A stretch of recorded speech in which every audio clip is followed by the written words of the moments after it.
The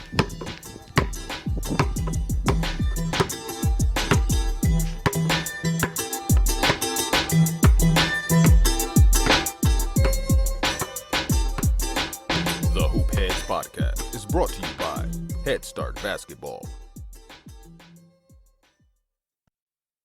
Hi, this is Sean McDonald, boys varsity basketball coach at University School in Cleveland, Ohio. You're listening to the Hoop Heads Podcast. Hey Hoop Heads, wanted to take a minute to shout out our partners and friends at Dr. Dish Basketball. Their Dr. Dish shooting machines are undoubtedly the most advanced and user-friendly machines on the market, and they truly accelerate skill development faster than ever. Learn more at drdishbasketball.com and follow their incredible content at Dr. Dish B-Ball on Twitter, Instagram, Facebook, and YouTube. Mention the Hoop Heads Podcast and save an extra $300 on the Dr. Dish Rebel, All-Star, and CT models. Also, make sure to check out the new Dr. Dish Home Machine, which is perfect for these crazy times when gyms and schools are closed. Visit drdishbasketball.com for details. That's a great deal, Hoop Heads. Get your Dr. Dish shooting machine today. Our guys go through the Teams of Men character development program, which is 15 to 20 intentional meetings, touch points during the year, where we are helping them redefine what they believe it is to be a man in the 21st century. Kip Ioane is in his 12th season as the head coach of the men's basketball team at Willamette University in Salem, Oregon. He's in his 20th season on the coaching staff, including 8 years as an assistant coach under Gordie James, prior to being named the head coach when James retired prior to the 2009-2010 season. Ioane also attended Willamette as a student athlete and played for the Bearcats from 1997 through 2001. He was a 2-year captain who earned a total of 4 letters while playing at Willamette. As a senior, he was a finalist for the Josten Trophy, given to the NCAA Division III Men's Basketball Player of the Year. Ioane earned a bachelor's degree from Willamette in 2001 and achieved a Master of Arts in Teaching at Willamette in 2002. Ioane's Teams of Men character development program, which has garnered national recognition for its work in developing a healthy version of manhood, is entering its 8th season as a requirement for all players on the Willamette team. A tiered progressive calendar takes players through education in sexual assault prevention, victim advocacy, and healthy relationships. It culminates in a senior year capstone presentation to teenage youth in the area. This week's Hoop Heads Pod webinars with Tyler Whitcomb from West Michigan Aviation Academy, where we'll discuss teaching life lessons through the game of basketball.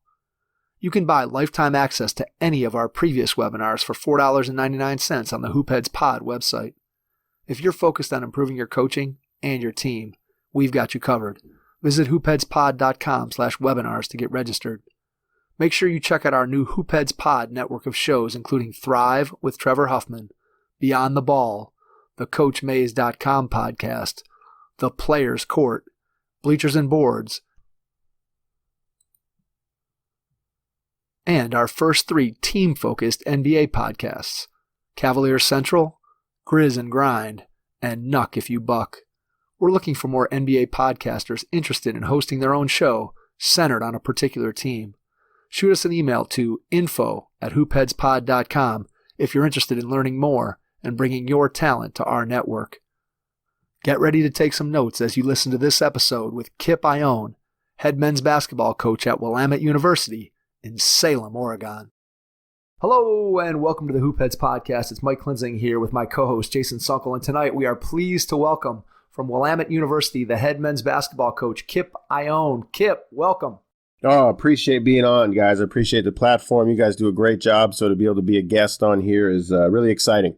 Well, thank you. We appreciate it. We are excited to have you on, dig into what you've been able to do in your coaching career, and also talk about the program that you have instituted with your program there at Willamette, your Teams of Men program. We're going to get into that, talk about it, give it a little bit of exposure so you can talk about the great things that you have going there. Let's go back in time, though, to begin when you were a kid. Talk to us how you got into the game of basketball when you were younger. Yeah, I think it was kind of preordained in destiny. My dad, it's a crazy story. I'll make it short. My dad was born and spent the first 10, 12 years of his life in American Samoa. And then when he moved to Los Angeles, football, basketball were the things that he and his 3 brothers did. So long story short, he went to East LA Junior College and somehow got convinced that Montana State Billings, at the time it was Eastern Montana College, was the place he should take himself. And having never seen snow as a Polynesian, they didn't take him there on a visit during the snow, but he went there, and that's where he met my mother, who's actually a national champion barrel racer in the rodeo. So it was a crazy place to grow up in Billings, Montana. But my dad was a coach, Hall of Famer, and as a basketball player himself. My mom is a quintessential coach's wife. All my dad's teams and everything that he was about on the basketball court just kind of bled over to my brother and I being multi-sport athletes and, being Lakers fans because Dad was a Magic Johnson lunatic. I don't think we really had a choice. Not that I'm not at all grateful for being a basketball junkie like I am. My brother ended up taking the football route and being a coach on the football side of things. But basketball, I can remember earliest memories of the Nerf hoops or hoops on the back of your door, like a lot of kids, I'm sure, growing up. And so it was just if Georgetown was on or the Lakers were on, that's what we were doing. And if that wasn't the game on, we were at my dad's team's games at Skyview High School in Billings, Montana, or later when he coached at the collegiate level, we were at those games. So it's just kind of always been in the family blood and the family existence.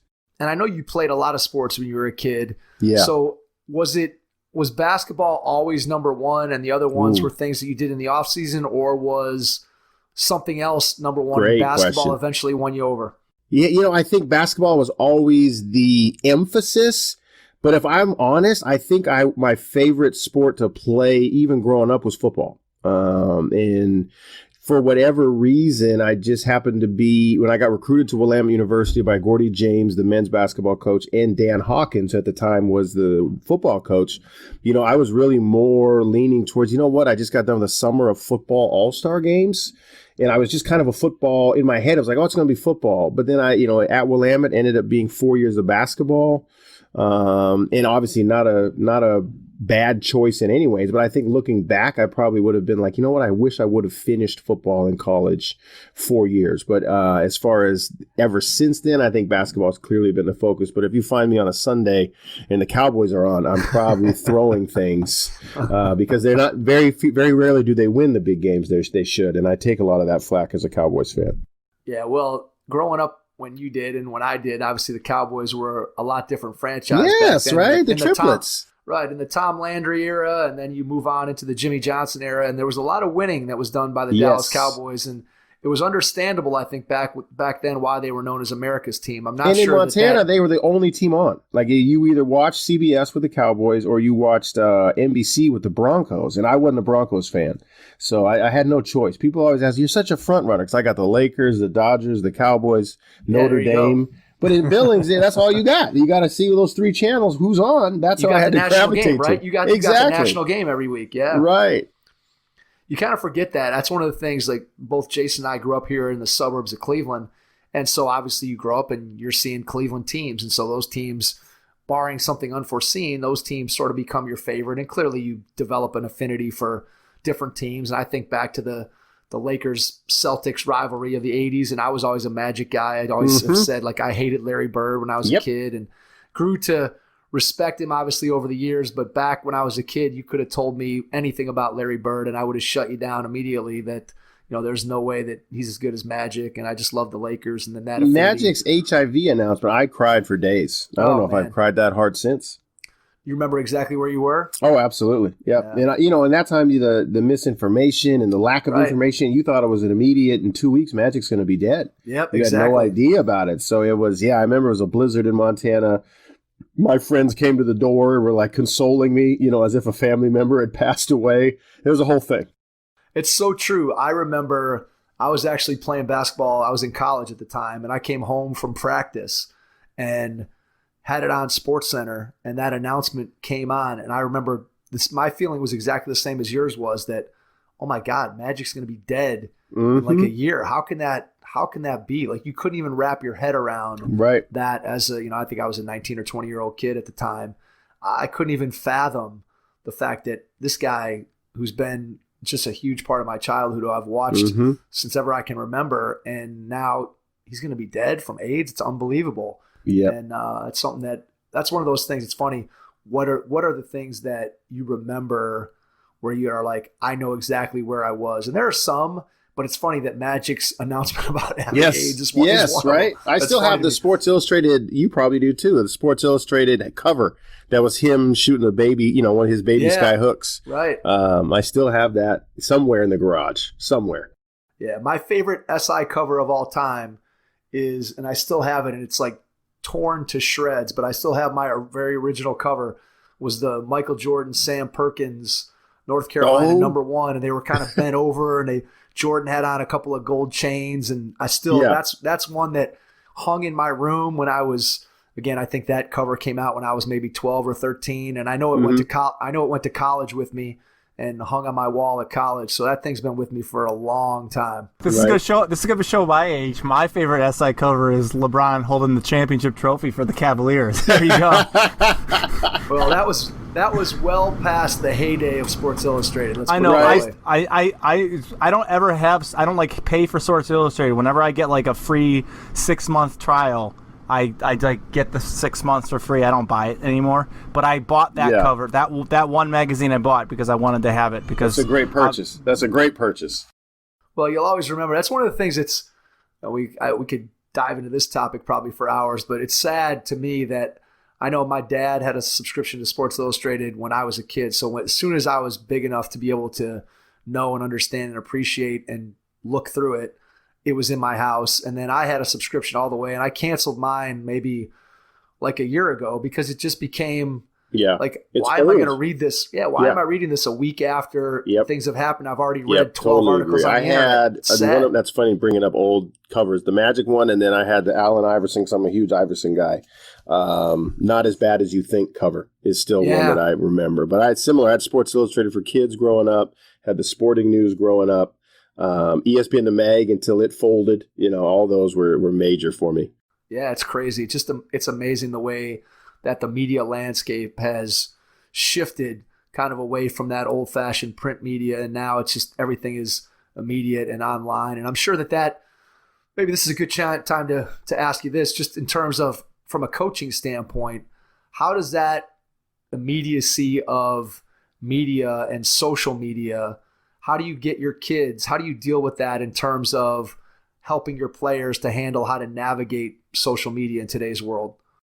Great question. Well, I think you put down a parameters that I'm sure a lot of coaches have. We have a version of a social media conduct policy.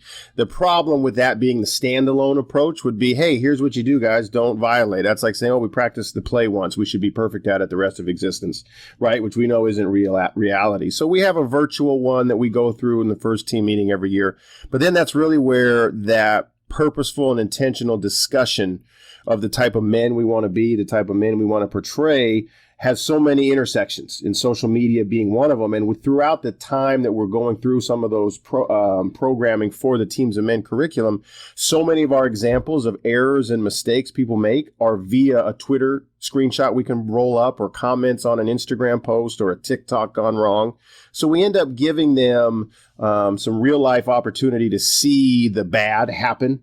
And so maybe that's some prevention work we're doing, but it's hard. It's a roll of the dice sometimes, but you also try to, in the recruiting process, get to know kids. You listen to people that know them, not just the coach, but counselors or teachers, and see what type of people you're bringing in. And then sometimes it really is crossing your fingers. I think we feel better about the intentional meetings we have, but like any other coach, we still have kids do stupid stuff. And then it's a matter of, hey, where was your decision-making paradigm flawed? Where did that come in? You're going to suffer some consequences. How do we make sure that doesn't happen again? But it's definitely something that I think coaches in the last 10 years have really had to put at the top of their culture and climate building list.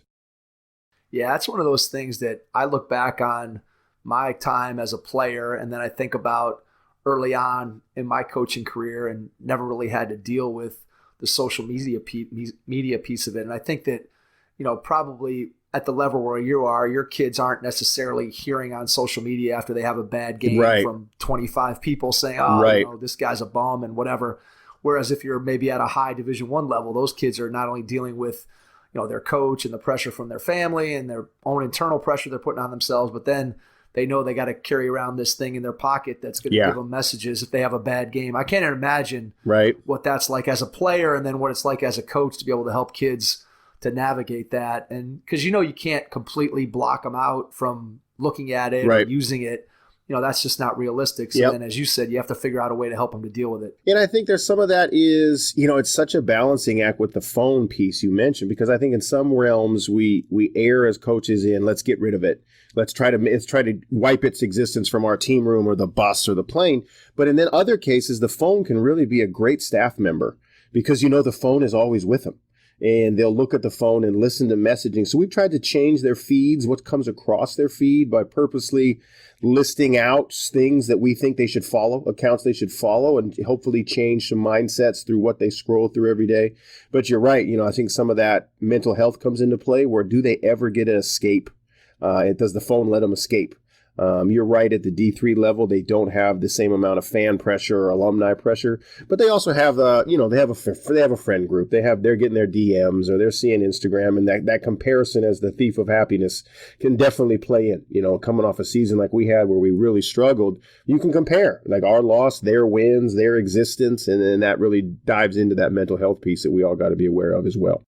Yeah, it's so easy to forget that phone is with people nonstop, and there's no way to get away from it. There's no way to shut it down. And I always equate it even more than athletics. You just think about the kid at school who, so scary.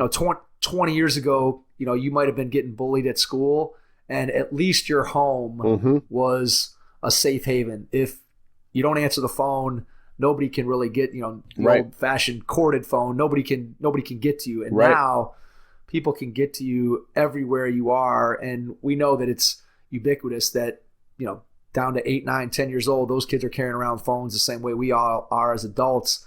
And that's the thing that I think as an adult in the education profession or in the coaching profession has you really concerned, as you said, about the mental health of our young people and what we can do to try to help them to overcome that. Oh, it's such a good point you make, and I would recommend folks listening, and I know you guys got a great audience, the book iGen, lowercase I, capital G, by Gene Twenge. It's something we've dove into as a staff because it talks about exactly what you said, the ways that phone and the constant pressure to compare yourself to others' existence that are, we know are false, that are people are posting. It's not their true day to day. Like they probably had a miserable day and they posted their best 2 seconds of it, right? But it doesn't allow these young kids that we're coaching to really escape, and it really puts them in these different mindsets that we're not used to as coaches. But it's a great book. It's not just laying out the scary. It's got a lot of strategies for helping kids cope with that and helping kids and being prepared as a coach. So I couldn't recommend that book anymore. iGen by Gene Twenge.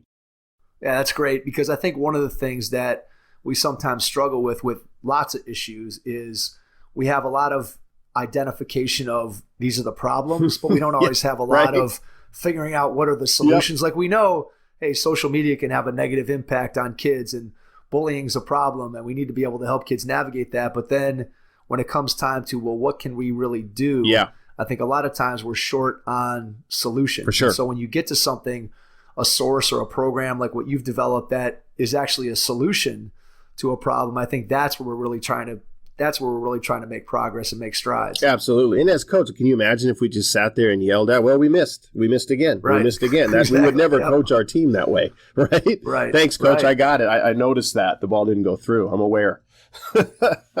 Yeah, no doubt. There's no doubt about that. When you really think about it in that way, it makes it clear that we have to figure out and dive into solutions. Let's move backwards for a second to a simpler time when you were in Montana. Talk to me a little bit about the basketball scene in Montana when you're growing up as a high school player. What does basketball in Montana look like when you're a high school kid? Well, I think high school sports in general in Montana are such a big deal. I'm not trying to compare Friday nights or Saturday basketball games in Montana to Texas by any means, but there's nothing else in town. Montana and Montana State everybody loves the Cats and the Grizz, but they're Division I AA FCS schools, and that's the closest thing you have in Montana to professional sports. So on those weekends, you really are the show. So, I mean, it was unusual for us not to have 2,500 to 3,000 people at our games every day, every game, no matter who the opponent is, especially crosstown rivalries in Montana.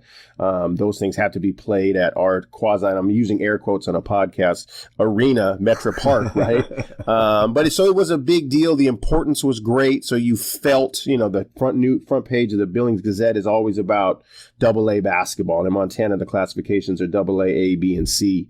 So in that vein, it was awesome. It was a great place to grow up. The importance of the sport you're playing, the give a damn by the community was through the roof. So I can't complain for a second about that. It was actually, in terms of fan attendance and awareness in the city you're playing in, it was way greater in Montana AA basketball than it was at Division III. Now, that doesn't mean the quality was anywhere near. Division III is a great level of sports, but just the fan attendance and the overall awareness was just, we were interviewed all the time, as high school players, and that's still the case in Montana. So I think it's a kind of a big fish, small pond situation, but still as a player in it and as fans, it's awesome. You can lose yourself in the season and really be engrossed by it. Yeah, there's no question that having the opportunity, no matter what level you're playing, I don't care if you're playing Pee Wee basketball or you're playing in high school or you're playing at the college level, wherever, when you get an opportunity to play in front of a packed house, whether that packed house is 500 people in a little bandbox gym or it's 20,000 people in a huge arena, when that gym is packed, the atmosphere that it creates, there's nothing better than playing or coaching in that kind of environment. Because I've been in both environments. I've been in the environment where it's packed, and I've been in the environment where there's 10 people in the stands. And as both a coach and a player, it's way, way more fun on a day in, day out basis to be able to play in front of those kinds of crowds that are supportive or conversely that are against you when you're on the road. For sure. And I think some of that was what that last part you mentioned, going across town to play Billings West. So I played at Billings Skyview West or Skyview Senior, or the inner city rivalries. You knew all those kids. You grew up playing against them. There wasn't as much travel ball then. So it was like, remember when we played in the Y, we played these same 5 dudes. It's the same 5 guys since we were 7, and it's it's our block versus their block. And whether that was football, basketball, track, that it really mattered. In the level, every year in Montana, there's probably 1 or 2 D1 kids. But the majority are going to go Frontier Conference, NAIA hoops, or, if you're like myself, you're going to try to get out, and it just kind of depends. But it was solid competition. I don't think the athleticism in Montana is anywhere near the bigger states like where you guys are at or California, but on a sheer give a damn level, through the roof. Yeah, that's awesome. I think that's something that any kid or coach would aspire to be able to be a part of that environment. So as you're growing up in there, obviously you're playing a bunch of different sports at the high school level. Tell me a little bit about what your multi-sport experience was like, and then how you try to, I don't know, if get that point across maybe to your own kids or to, your family, friends, kids, how important it is for kids to play multiple sports. Because we know today the emphasis is on, you got to specialize. If you want to be able to go and do this or do that, you got to be focused in on whatever your sport is by the time you're 10, 11 years old. So just talk about your own multi-sport experience. I really feel, I'm 41 now. So when I first got the job, I was 29. So I always felt like I was still young. And now I'm 41, and none of my players consider me young at all, So I do feel like this group of kids has really missed out. Not by any, choice of their own that was like this negative thing, but just the focus is no longer on, can I compete in different arenas with different skill sets and different environments as a well-rounded experience, right? I can't imagine not playing football in the fall, playing hoops in the winter, and then running track. And I can't fathom kids not doing that. And I understand the concepts that's developed around travel ball and club ball, and there's some great benefits to seeing big cities and playing great competition. But I do think it's lessened a little bit, the win-loss factor. I think those, I lost 4 games today in a tournament at AAU, but we go play tomorrow. So it's some of the building in and the competitiveness you have to recoup now. I think it's harder for coaches. And I think in the past, when you were the do or die seasons across multiple sports, you were kind of flexing that muscle, that competitive muscle in different environments. And I think it's being around different folks, like my football teammates. They weren't the same guys as my basketball teammates sometimes. And then even in a track and field athlete, you're really honed in on the mental approach for yourself, which can only help when you're at the free throw line at the end of a game, right? So for our own players, I love when we get recruit recommendations or we find a guy that also has played football, that also has played baseball, anything that's multi-sport. And that's maybe some of the benefit of D3, because we still do have some multi-sport kids. This current roster won't have any, but we've had plenty in the past. 1,000-yard rushers and 1,000-point scorers. That's a great story. That's a great experience. So I think there's some benefit at D3 that we still get to do that. it's almost impossible anymore at the higher levels. So we try to tell guys that are like juniors or sophomores on our recruiting board, man, don't give up football for us. Don't give up, track and field or baseball or soccer.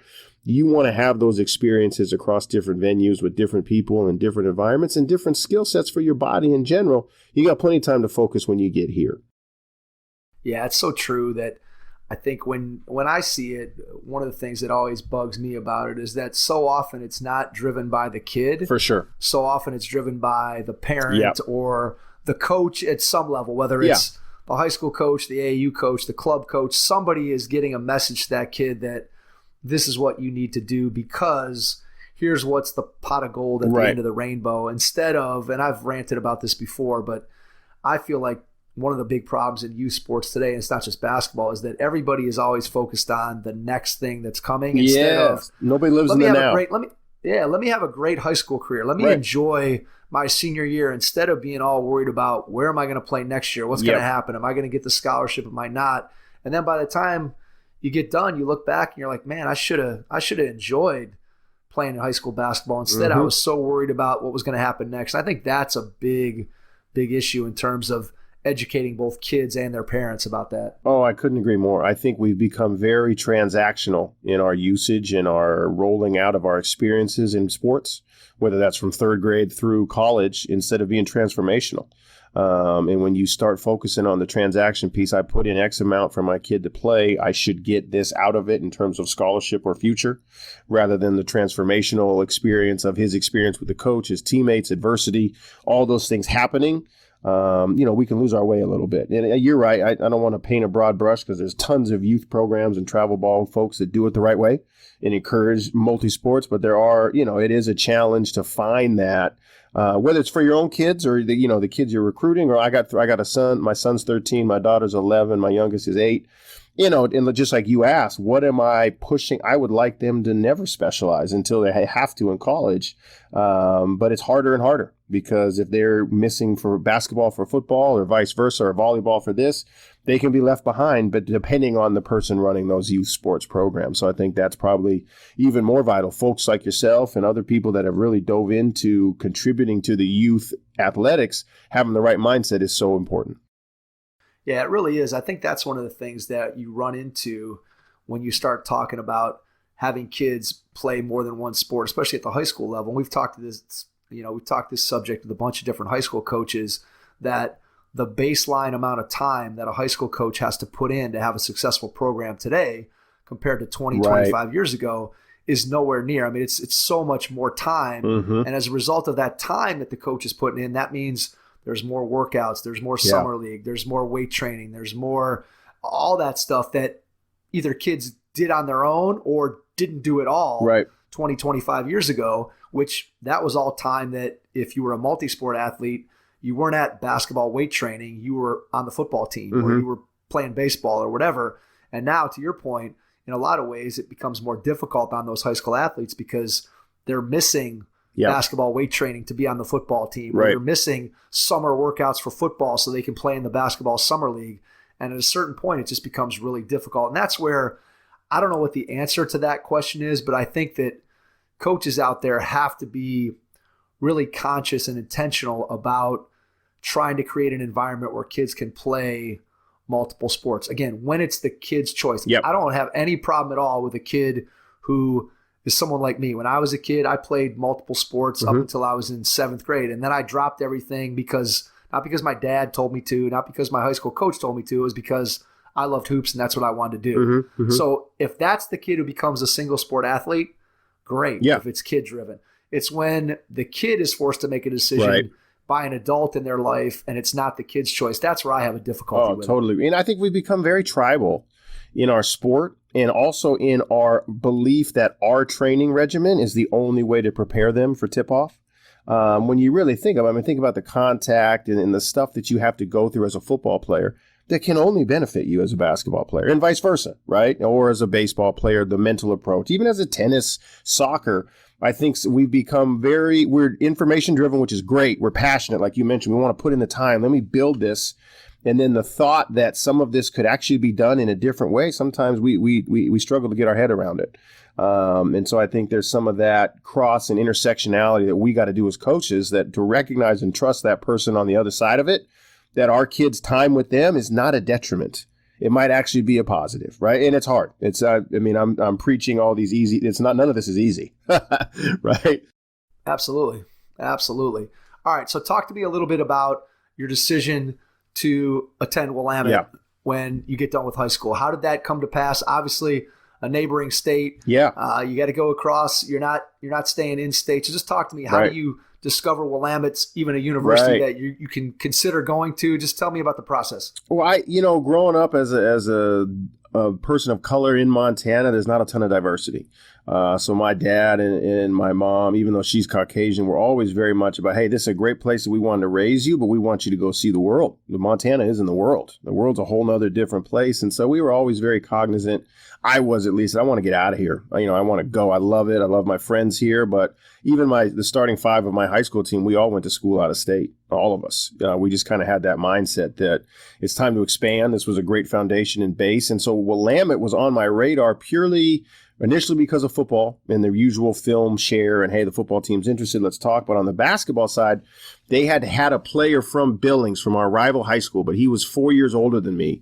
And growing up, he played against my dad's teams. My dad's team coached against him, and I loved him. I hated that he put 35 on my dad's teams, right? But he was like one of my idols, and he ended up going to Willamette. So I knew about the program. He had told them about me, and so it ended up being a football recruiting visit, but a basketball home visit that really kind of sealed the deal. And then Willamette being such a high academic place, I had a 3.97, so I was able to get a full academic scholarship to school here. Otherwise, I wouldn't have been able to make the choice just because of the cost of D3 being what it was. Even then, I needed that full ride, and I had to keep a 3.7 here at Willamette to keep that full ride. So that was motivation to pick one sport or the other. But in hindsight, Coach Gordie James recruited his ass off, made my mom cry in the living room, and that was it. We were done, right? Once you get to mom, it's all over, right? Once you get to mom, it's done. Yeah, Pops was fine with, whatever I decided, but Mom had to be convinced, and he figured that out pretty easy. There you go. That's why they pay you the big money as a coach, right? Who's the decision maker? Got to figure out who's making the decisions. Yep. And I'm sure mom is pretty important in most cases, exactly. I would guess. All right, so what was the transition like, both as a player, as a student, and culturally for you, going from, your high school in Billings, going to a different state, in a completely different environment? It was different. It was academically, the transition. It's a very prestigious academic institution, but I felt pretty prepared for that. None of that was too shocking for me. Oregon's different than Montana in a lot of ways, the rain versus the snow, although I'd make that swap again in a second. Basketball was different. It was a higher level. Guys were bigger, faster, stronger. And even though, you're an all-state guy in your state and you come to this team and you think you're the big wig and you find out, they got a JUCO guy at your spot. They got a returner at your spot. And so it's kind of going back to like a lot of everyone experiences, you got to earn your stripes again. I think I had a great senior leadership group. There was another Polynesian player that was on the team as a senior captain that kind of took me under his wing a little bit, which was huge for me. That was a nice mentor relationship, kind of a big brother to lean on that first year. But after that, I really kind of settled in, and Willamette is the exact size. I wanted a smaller school environment. I could recreate the kind of the family atmosphere that I had in high school at Willamette because it was a smaller community. And that transition ended up being, I bet the first semester of freshman year, I was super homesick. Wanting to go home, even though the season was in full swing. For every freshman, there's some version of that. But after that, it was easier and easier to just, I'm coming home for 2 days and I got to get back, And so it eventually became, this is home, even though I'm from Montana. So how do you take still, obviously you've been there a long time now, both as a player and then as an assistant coach and as a head coach. Do you still take your experiences as a player and that transition that you described to us, do you still ever reference that with your current players? Great or do you question. feel like that's... What I would say probably 5 years ago, I don't know if it was a clinic or, all of us back then, maybe we were even still watching DVDs of championship productions. It was a speaker somewhere that really hammered home. And I figured out, I'm 34 or something now. My stories aren't relevant anymore. As the concepts and like the foundational truths I'd like to utilize them for are great. And I think they still apply, but they really don't give a damn that you did X, Y, Z. Maybe Right. when you were the assistant, you were the young assistant, you're 24 and you're the young assistant, they absolutely applied. And I could still have some of that direct, listen to my story, learn from my story. Now I got to be more intentional with it. I've got to activate the leadership group of the captains. I got to rely on my younger staff. So I tried to impart upon them the tradition and the expectation of our program, because I followed a coach that was here for 23 years and I'm going on my 12th. So we got almost 4 decades of continuity in what we believe is the foundation of the program. But the story, what Kip did is less relevant. They see a picture of me now. We had long shorts then. Long shorts are out now. It's crazy to me. It's a war that was fought that I thought I was on the winning side of in 2001. Could you ever imagine that? I mean, right? They're clearly not going back quite to the John Stockton era of shorts. But if you would have ever told me that shorts in any form or fashion, would have come back, I would have told you you were insane. Now, maybe not Scotty Thurman long. Right. But I can remember in 2010, 11, right? I'm ordering new Nike stuff for the team and I'm adding to the inseam order, right? Like we want 11 inches on there. My guys today would riot if I didn't keep the standard 7 because they hate them long. And I just can't. So that kind of proved, ankle socks were cool when I was playing. Ankle socks were what you wanted to play and you had to fight your coach for it. My guys look at me, Coach, what are you doing with the no-shows? What are you doing? And so, that's a great question. And I've actually, with younger staff members, that's one of our, evolutions of them as coaches is, hey, we've got to start to figure out the moral or the point of our story is valid. The story itself is not the transformation mechanism because they just will tune out. They just will. But that's okay. That forces us to be better as coaches and figure out relevancy in other ways. And maybe that stories. And even now, I tell you, I can't tell the story of, we have a legacy wall in our locker room. So guys that have left a mark, that doesn't mean you were the leading scorer in our locker room, but you have a story that I think is worthy. I know one of those walls from the 2010 to 2012 guys, great stories. I've got to update that side of the wall because it's too far away. The kids, it doesn't relate to them. But I like that. I like keeping stuff fresh. And I think that's the challenge in coaching for all of us is how do I maintain what I believe in, but keep it fresh, keep the delivery message new. Yeah, no question. And with each passing year, that it changes. As you said, like kids change, and it's not necessarily a huge change from one year to the next, but there's a slow creep in terms of the way that they do things and what's available to them and their pop culture and everything else. Well, the music they have now, I think like I'm a hip hop guy, but I'm not their level of hip hop with what's cool now. Right. Like I'm Lil Wayne's old to them, and I'm like, what? None of them know who Tupac is, which I want to fight them, but I don't get. But they don't. But that's actually a fun history lesson. I've used that before in the past as well. Yeah, it's true. It's so true. When I first started teaching, I still remember this vividly. And I was teaching 3rd grade. I remember, I think it was my very first year, maybe my second. And I was teaching 3rd grade at the time. There were a couple little girls that were coming in from the playground and they were singing some song or whatever. And as they were singing it, I finished the lyrics for them, and they just, they looked up at me like, like this whole newfound level of respect. Like Mr. Klinzing knows, he knows this song that's popular. You were still young and cool then, not anymore. Yeah, no, not anymore. Not anymore. The music comes on. I'm like, what is this? I don't even understand what this is about. So it's just amazing how, again, it's inevitable and it happens to everybody, but it's kind of crazy when you start thinking about it as a coach or a teacher. You do really have to reinvent yourself and figure out different ways to be able to convey the same message, because your messaging is just as critical today as it was 20 years ago. It's just, how do I get that message across? And I think that's a great point for sure. When did coaching come on your radar? Did you know growing up, because your dad was a coach, did you always have that in the back of your mind that I think I might want to coach, or was it something that kind of crept up on you as you started to see the end of your playing career on the horizon? I can remember vividly my brother and I, and he's now the defensive coordinator at Montana State. Both of us specifically saying, we're not going to coach. Dad don't make enough money. Parents are a nightmare. It's just too stressful. Why would we do that? And here we both are. I think the education piece and wanting to give back and help people develop was always in us. My dad being a teacher and a coach, my mom was a Montessori school principal for 35 years. So education and helping was always in our DNA and our belief set. I can vividly remember the first time I actually thought to myself, you know what, I could do this. And it was at a camp. Maybe like most kids, we had to work our camp as Willamette players in the summer. It was a great way to get actual reps with each other. The NCAA let Gordie work us out during the camps, and we could play at night against other teams. So it was worth it to come back. And I just came back for the money and the games. I wasn't really interested in what I was going to do as a coach, but I remember I had 10 and 11-year-olds on that first team. And I don't know if it was a ball screen that we actually ran correctly or something that I thought was awesome that these kids ran, and we scored on it. And that feeling was great. And from that moment on, I kind of thought to myself, you know what? I kind of like this.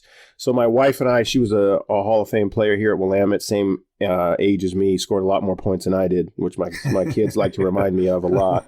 But I remember us driving back from spring break as seniors in college, and we were done eligibility-wise, and we decided, you know what? Remember that camp we worked last summer? Maybe we should coach. I remember the discussion in her Toyota Camry about it.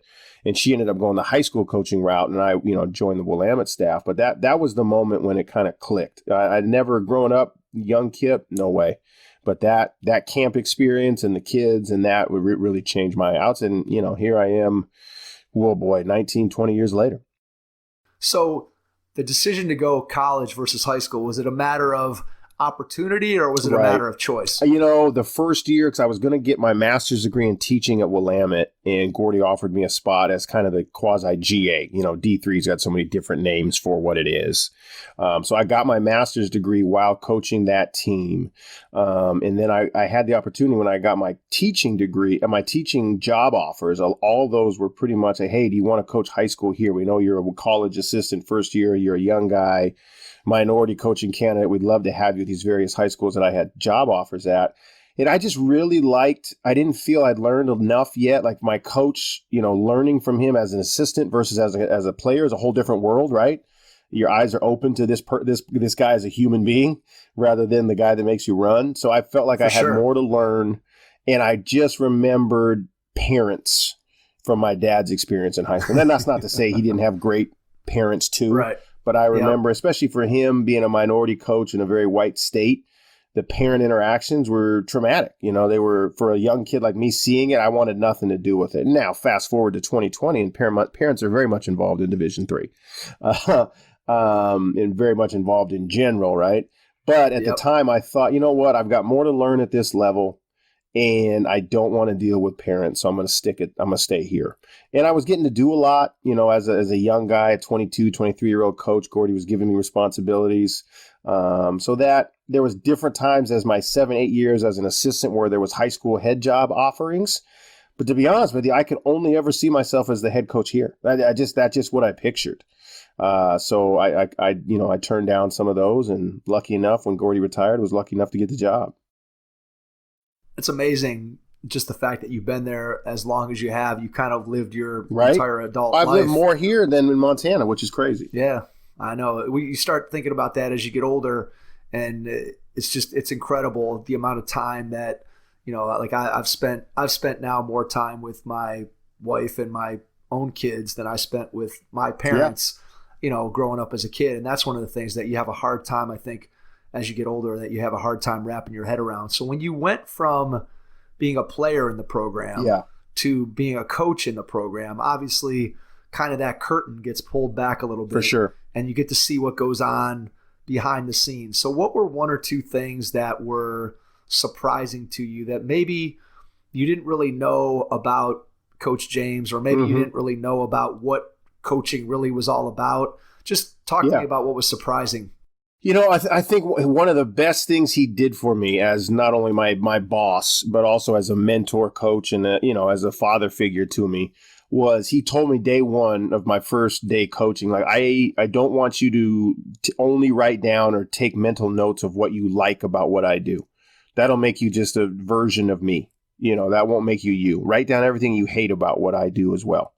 And so I was very cognizant of that, probably even sometimes to a detrimental level. As a 23-year-old, you think you know the game because you watched a lot of NBA the night before, right? But he really allowed me to formulate my own belief systems and how things could be achieved. Like, I think we're very much believers in, like most coaches, playing hard, playing unselfishly, getting good shots.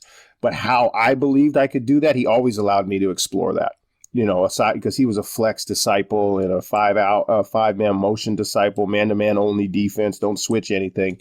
But he allowed me to explore those other things, whether it was through giving me all the scouts or, sending me to different clinics because he knew I wanted more than just his way of doing things. So I was very appreciative of that.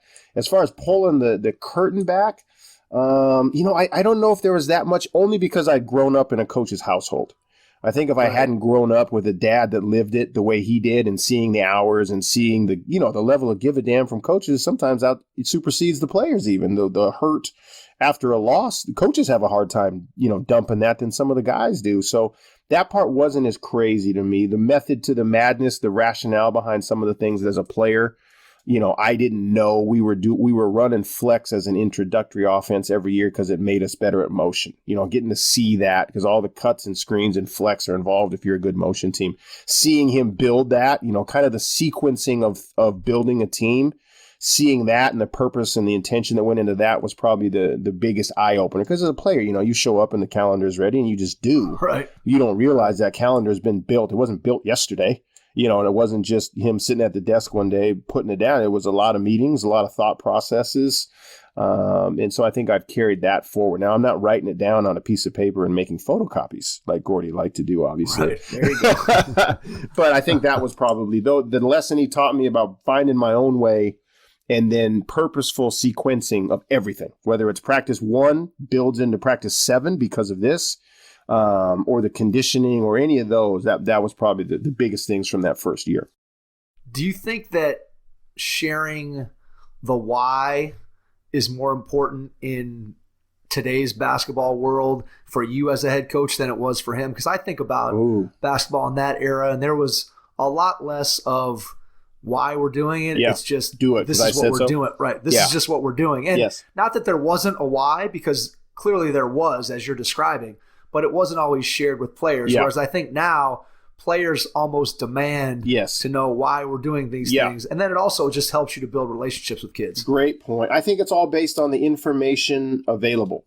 And back then, so I'm playing 97 to 01 in college. Even though that was the start of email and internet, it still wasn't the expectation that all information and rationale is delivered to me in the drop of a hat. Like I still had a patience level, right?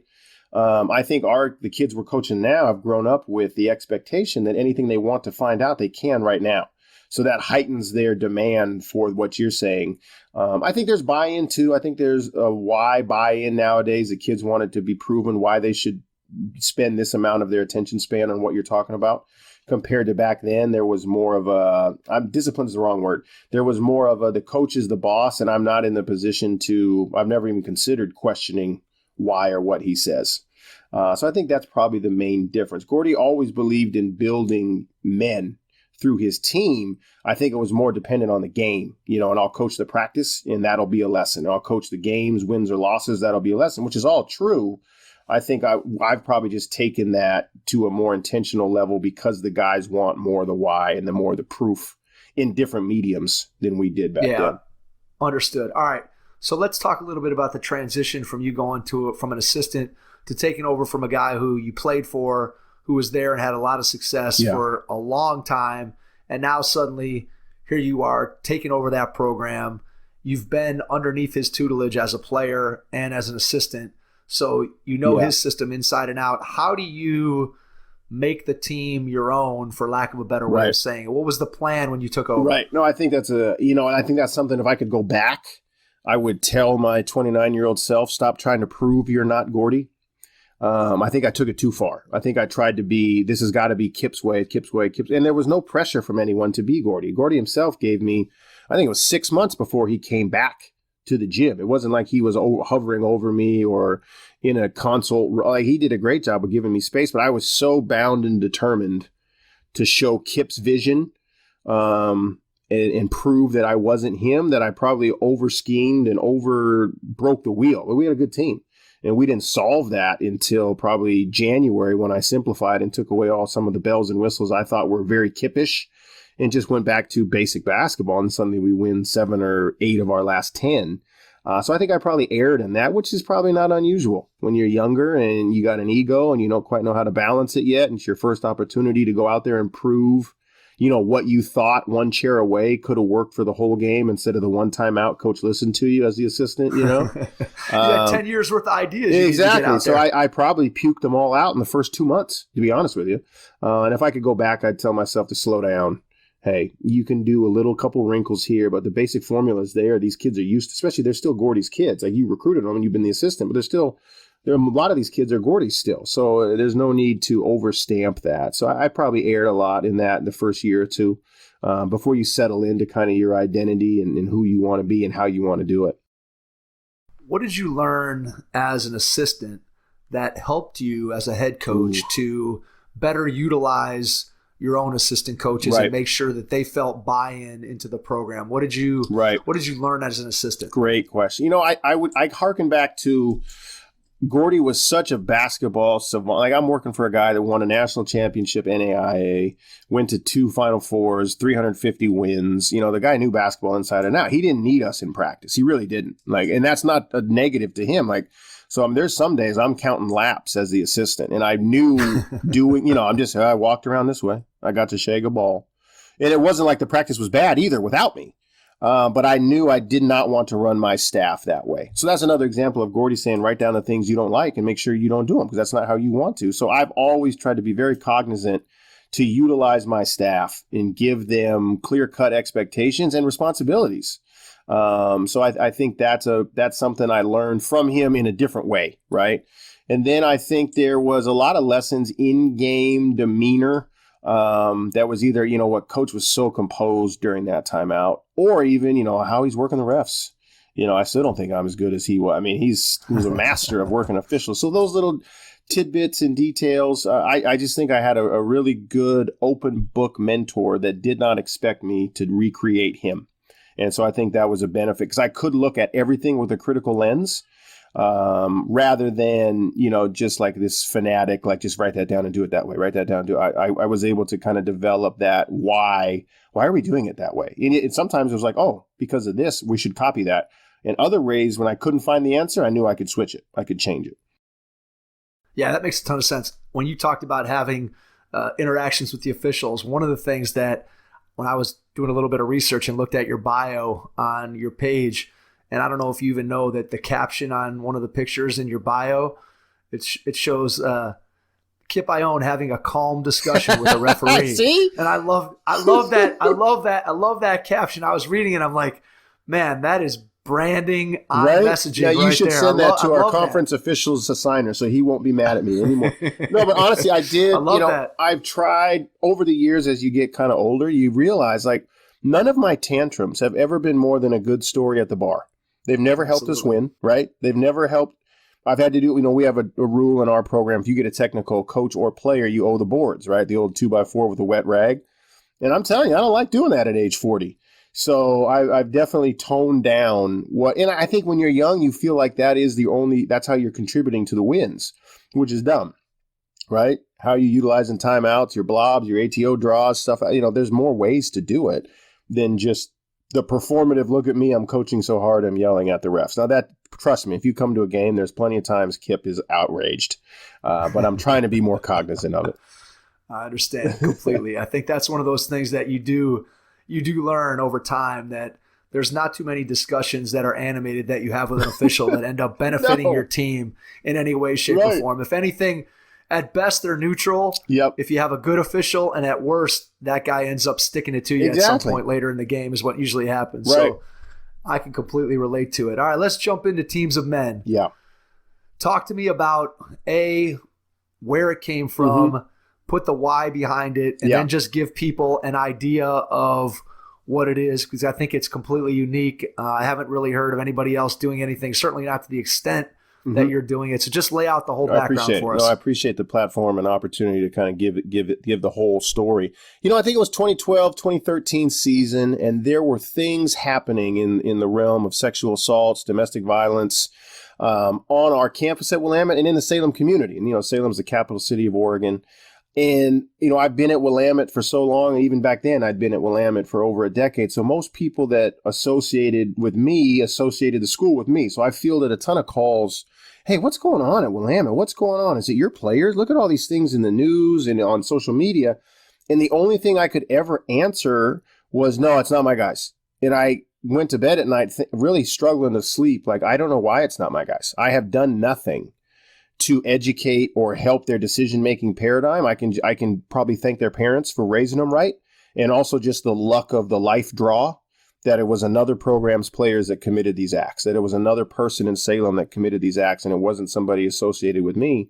And having that gut feeling of you're failing in that, what you believe for yourself is your job of building young men out of the boys you get as a recruiter, but also remembering all the times I'd promised to parents, either in home visits or on campus visits, that I was in the business of molding men, creating a family, and helping their son leave a legacy.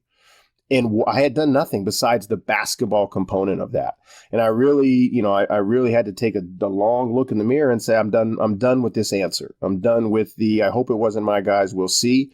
And I decided, I'm a coach. I live in the world of sequencing and creating messaging that drives change and movement in my players. So why am I not doing with that with them as men?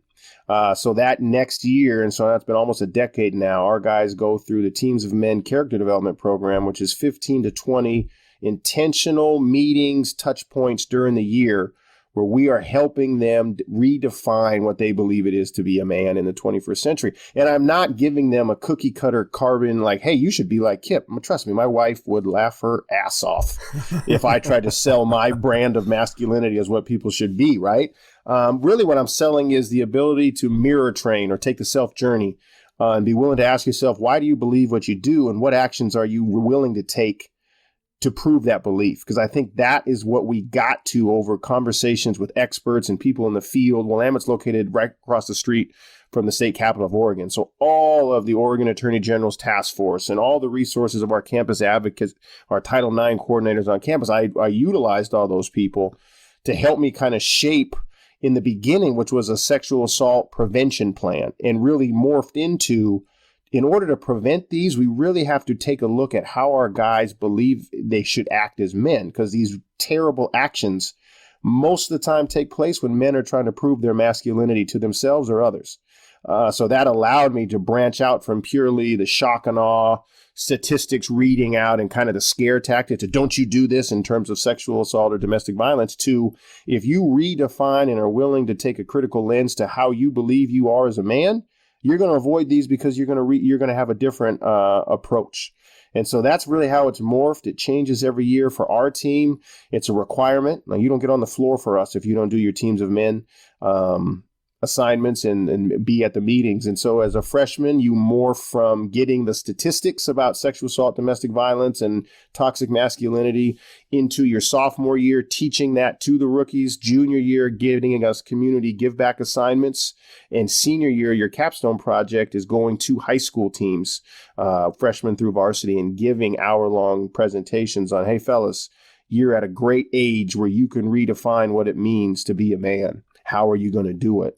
So that's been our evolution at Willamette, and I've branched that out into my own business now, where I help other coaches in like-minded athletic departments create that same messaging for their teams of men.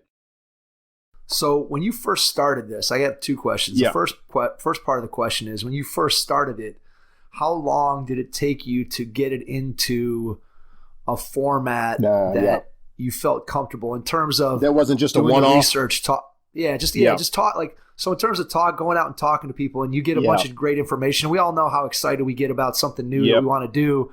And then we look around and we go, ooh, I should have written all that down and kept it organized. Right. So how did you go about, what did that process look like for you? I think the first year and a half was a bunch of one-offs. So I was committed to this speaker. Oh, we'll do this movie. We'll do this reading. And I was committed to multiple touch points, but none of them were sequenced and none of them were based on knowledge about prevention to victim advocacy, greater themes. So I had this lesson plan that really didn't lead to any assessment or really didn't have an overarching learning objective, right? I was just doing it. And I think talking with, different folks, like I mentioned, our Title IX and campus advocate Carly Roner and Andrea Doyle-Humeyer now, talking with folks across the state, starting to figure out, how do the experts that live this work every day, how do they sequence information, and what can I take out of that that's doable for a basketball team, that's doable with the time restraints we have. So I would say at least 2 years of creating something that I was comfortable saying is a program. I knew we were doing the work, but the actual program with outcomes and separating the junior year experience from the senior year experience and the sophomore experience, at least 2 years. And every year I try to recreate it, not the philosophy, but I try to take out old, like just like hoops, right? Ways we guarded ball screen in 2010 don't work anymore. Just like ways of in materials people use for sexual assault prevention in 2010 are outdated now. There's new books, there's new speakers, there's new documentaries. So we're constantly evolving and recreating the content part, but where we're driving the bus is the same. Okay, next question. When you first start this thing, obviously you're dropping it on your players who don't know it's coming. Right. So it's something brand new. Yep. So when you first brought it out, now clearly as part of the recruiting process, kids are aware of the fact that if they come into your program, this is going to be a part of their day-to-day existence. But when you first bring it in, what were the reactions from your players? How did your kids react? Because if nothing else, it had to be somewhat of an uncomfortable conversation. Sure. I'm sure it's always an uncomfortable conversation, but I'm sure those first few times it was really uncomfortable because you hadn't done it before. Right. They had obviously never done it. It was kind of getting dropped on them out of the blue. So just talk a little bit about the evolution in terms of that. You know, you said a lot of it that absolutely was the case. Like that first day when I dropped the statistic, and before we do a film, the slide before we start seeing clips is the statistics and the amount of people and the amount of women that experience sexual assault or some form of harassment on college campuses. There's a lot of WTF looks. There's a lot of muttering, what the hell is he talking about? So it took a lot of, here's why, fellas. Here's where we're at on campus. You guys know this is happening. You guys know this happened in Salem. And then a lot of that, what was good for me to learn and probably has helped my coaching in general was I've got to be the guinea pig in vulnerability. I've got to be the one that's willing to stand up there and be authentic and say, guys, here was my thought process as your coach. I think I failed in these areas. I think I failed in this area as a man, or I think I failed in this area as a husband, as a father, and model that vulnerability. And that allowed some of the kids, I think, to feel more comfortable. Now, you got to give the kids themselves, that senior class, their first year of this, when like you said, I hadn't recruited them to this. I hadn't given them the warnings that this was going to be an expectation. All of them buying in almost instantly, not because of some, great moment I had as a lecturer, but just them as people. Like, you know what? I can see why from coach, and I want to be a better person. So I was lucky in the makeup of the kids, but also I think it was important that I was the first one to have to share. I was the first one to have to show, like, hey, let me tell you about the song I was listening to in front of my daughter yesterday. Or let me tell you about this thing I said to a person 2 years ago. It's just awful. And so I think that allowed them to kind of accept the space. And from then, a lot of the buy-in to the program comes from the older kids. When you're on a visit as a recruit, or you're in the freshman year, September, the older kids are the ones telling you, hey, you're going to talk to Kip a lot more about teams of men than ball screen. Just get used to that. Like, that's just what it's going to be. So some of that is absolutely a lot of credit to my staff and my leaders throughout the year on the team.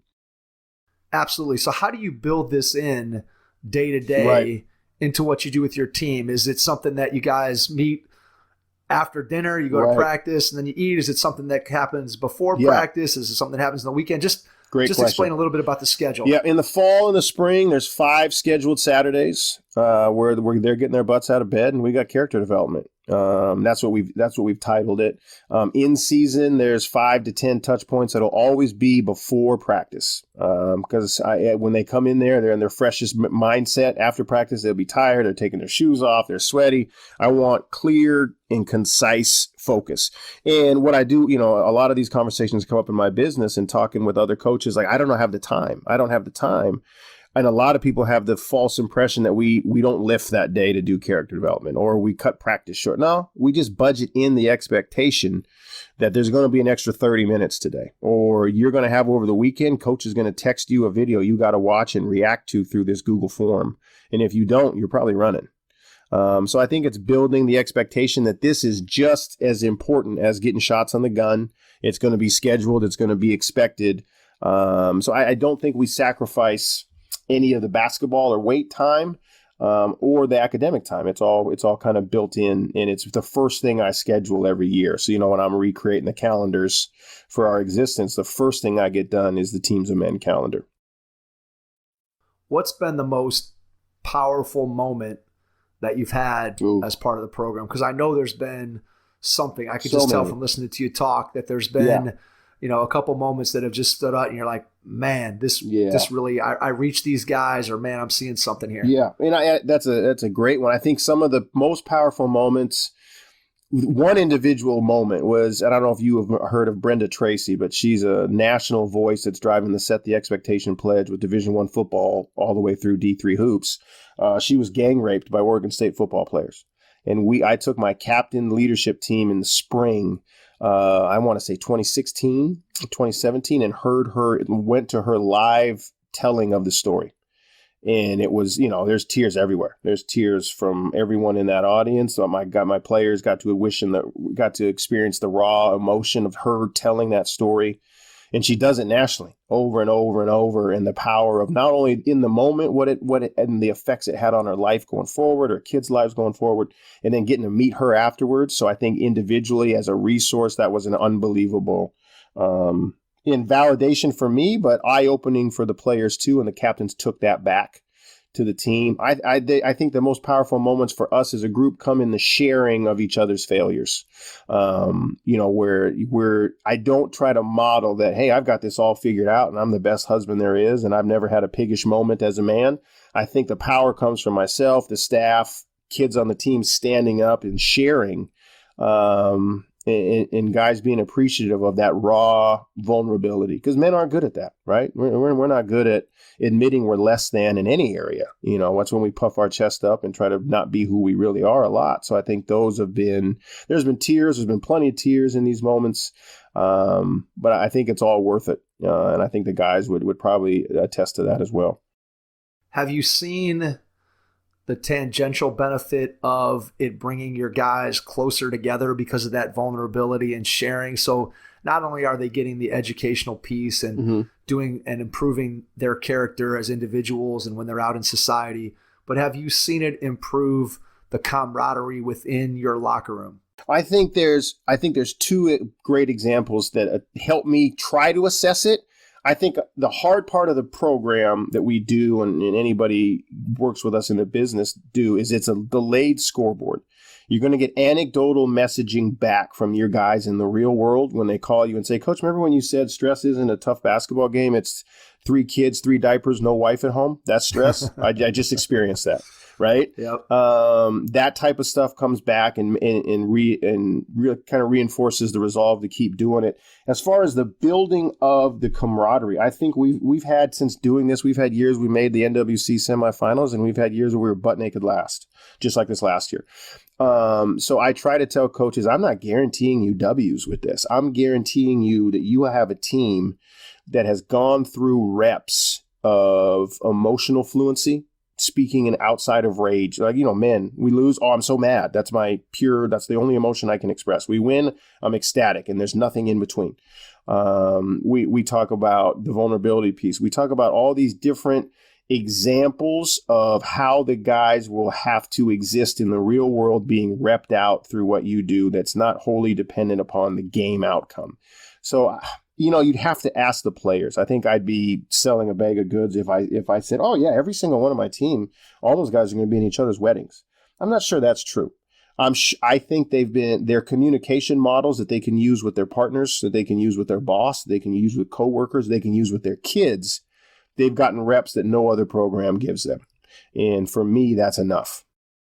I think that's a great example of playing the long game as a coach, that you never know the seeds that you're planting today in 2020. That tree might not grow until 2040. Exactly. And that's really where you're going to have an impact. And in some cases, you're going to know that.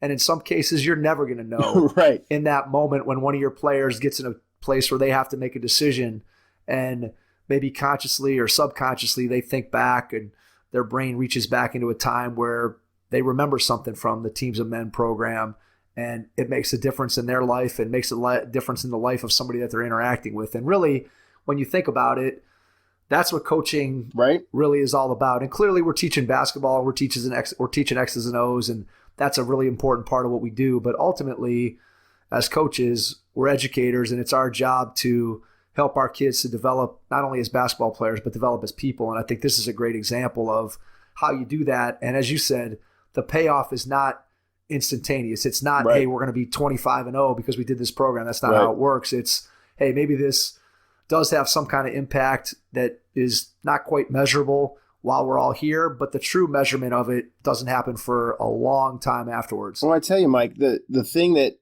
I am trying to preach to other coaches is I think it allows you to sleep a little better. You know, we all suck at sleeping as coaches, right? But I think it allows you to sleep because you know you have guided your program and your players with an intent to be better, right? Not just at hoops, but as a human. And look at the world we're living in now. You know, as coaches, we all say we're getting our guys ready for life through the game. Well, what is more real life than what we're living through now, right? Isn't COVID demanding that you think outside of yourself and take actions that might not be what you would choose, but it's to the benefit for others? That's real life. Isn't the racial injustice happening now, forcing you to take a critical look at how you believe and what you believe?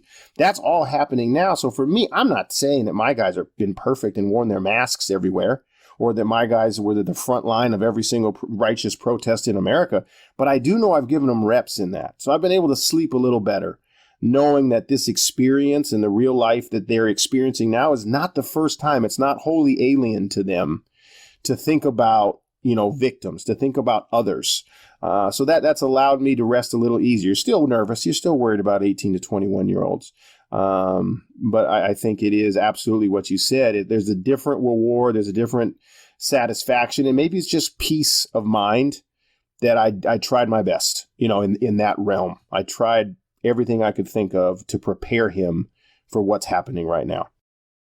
All right, I want to ask you one final question as we move towards wrapping this thing up, and that is, as you look forward in your career, what is the biggest challenge that you see ahead of you? And then number two, what is the greatest joy that you have when you get up in the morning? What gets you out of bed to where you can't wait to get into your job every day? So your biggest challenge and your biggest joy moving forward. I think the biggest challenge for me is to make my vision of our program and Teams of Men a reality. And that vision is that Teams of Men and the way we do things becomes so known that the character of our men's basketball team is what people associate with anyone associated with Willamette in general. So if you hear the word Willamette, you automatically think about, man, that's that team that's really producing quality individuals. That's that school. The way the men's basketball team carries themselves is synonymous with how Bearcats in general carry themselves. And the challenge there is, okay, we're getting an opportunity with great platforms like yourselves to spread the Teams of Men message. Where does the winning have to happen to finally give us and amplify that message the most? Because you know how our brethren are in the coaching industry. If I can't associate a championship with it, they're going to question it, right? Right. So the challenge is, how do I keep the mindset that the winning and losing is not all important, which I do believe is not all important, but also knowing that to amplify the message the way I want to and the good work to spread and the beliefs and the job, we're going to have to win too. So I think that gets me up in the morning as well. You know, that piecing, I love chasing a problem. Like I'm not good with uncertainty. I can even handle awful news. I love chasing down solutions. And so this work, whether it's how we're going to be better at guarding somebody and getting a stop once in a damn while, but also as I do that, I've got to stay true to my core belief system, which is the Teams of Men mantra. So how do we do it? And I'm lucky to work with staff that wholly, Kevin McCrae, Chris Horton, Cam McCormick, wholly believe in that message, and our supporters and allies with me on that. And I got a team of kids that believes into it. But that's a challenge, right? I got to win to prove that winning isn't everything, right? Yeah. So that's the challenge. Got it. That's good stuff. Kip, I can't thank you enough for jumping out with us tonight and spending some time here. Before we wrap up, I want to give you a chance to tell people where they can find out more about what you're doing with Teams of Men, where they can find out more about the program. So share social media, website, any kind of contact information you want, and then I'll jump back in and wrap things up. I love it. So I think the best place to start is to follow us on Twitter at teams_men. We're putting out daily content that not only is just like, hey, know about us, come visit us. It is actually usable, get reps exercises and experts in the field to help like-minded coaches start some of this work. Where we come in is sequencing it, writing it for you. As you mentioned, the big pain point for coaches in this work is not a lack of belief. There's good people in this profession. It's a lack of, Kip, I don't have the time. I don't have the staff. I don't have the resources to build these lessons and run them. I don't know what I'm doing. That's where we come in. We're providing video and PDF versions of these lesson plans and virtual community hive mind gatherings where you come on with myself and my previous staff and other coaches across the country that are working with us and say, hey, the language in our locker room sucks. I want to change the language. And we're meeting as a group and going over best practices. So I think the teams_men is the best place for daily content. And then hit me at teamsofmen@gmail.com, and I can get you started with information on how to get really, really going with us. It's early in the business, and really the business isn't to make money right now. It's to get the message out there in a more competent way. So I appreciate you guys because this is a great platform to find like-minded souls across the country that are doing this work anyway. It's so invigorating to find people that are already doing it. And then when you combine that passion together, great things can happen.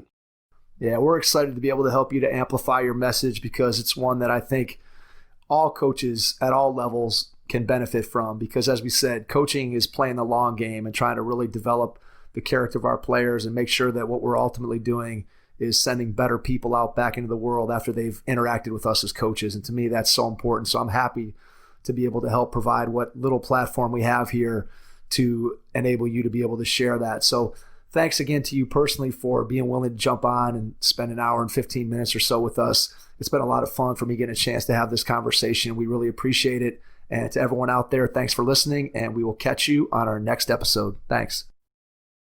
Thanks for listening to the Hoop Heads podcast, presented by Head Start Basketball.